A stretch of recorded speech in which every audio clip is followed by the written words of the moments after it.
Mwaramutse neza munyamugisha kandi mukundwa.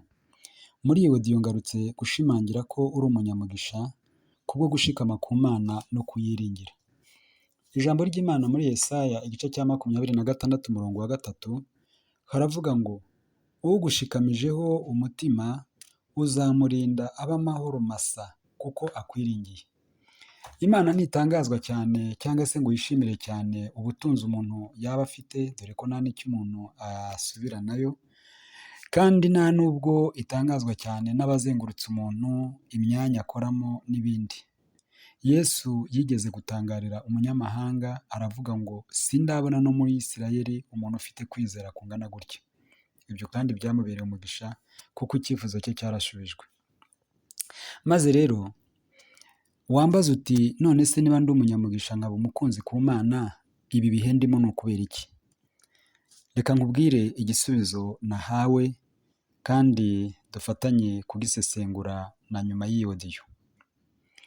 Namenye neza yuko kwa muganga umuntu winjira mbere atari umuntu urwaye cyangwa se urembye, ahubwo uwo binjiza mbere hari igihe aba ari ufite umuriro mwinshi.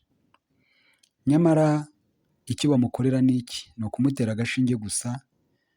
Nyamara ba bandi bategereje ibisubizo byabo, n'iyo byafata umwanya munini bitewe n'ibyo bashaka mu kizamini yatanze, bamuzanira igisubizo, bakamwandikira imiti, bakamuha n'inama. Uwo rero ibye biba bikemutse kurenza wa wundi wenjijwe kubera umuriro wamurenze. Reka turebe yuko muri bano bantu bategereje ibisubizo habayemo uwivumbura akabona ko bitinze akajya kwishakira utunini muri farumasi dukaruma uburibwe bwe. Mbese uyu akira indwara kimwe n'uwategereje ibizamini? Ntabwo ku Mana wenda twavuga ngo hari laboratwari irimo isuzuma ibyanjye nawe bikaba bituma tusa naho tubona ko bitinze, ariko reka ibi bitekerezo byanjemo nibwira kandi ko bitaje gusa kubera ubwenge bwanjye, ahubwo byavuye ku bushake bw'Imana, duse n'ababitindaho tubisesengure na nyuma yo gutandukana muri iyi audio.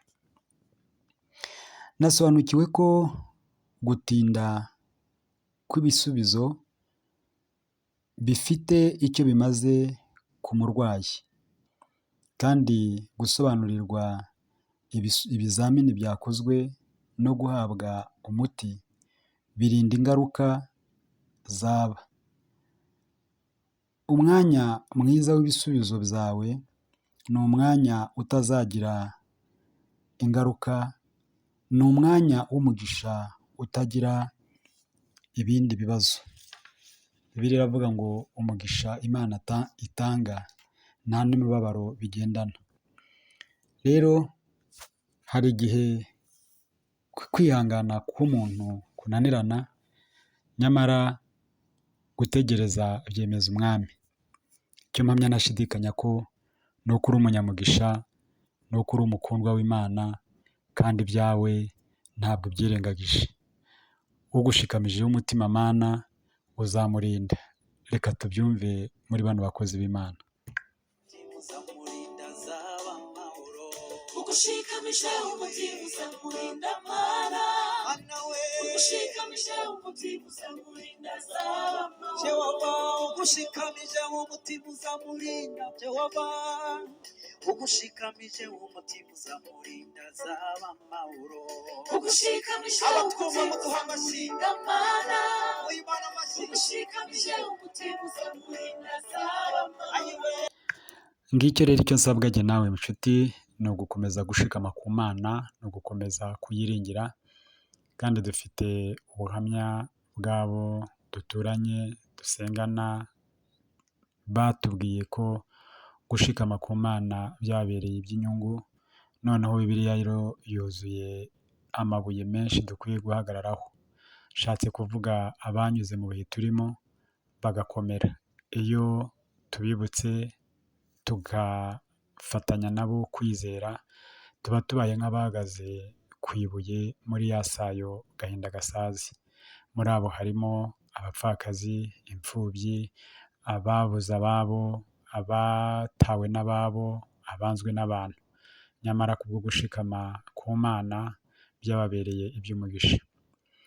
Maze rero ugire umunsi mwiza, ubwawe, abawe n'ibyawe. Umwuka, ubugingo n'umubiri nibirindwe bye kubaho umugayo. Imana yo soko yo kwizera, nigukomereze muri uko kwizera kandi inigusoreze ibyo yasezeranye ko izakorera abera bayishikamijeho umutima mu izina rya Yesu. Amen.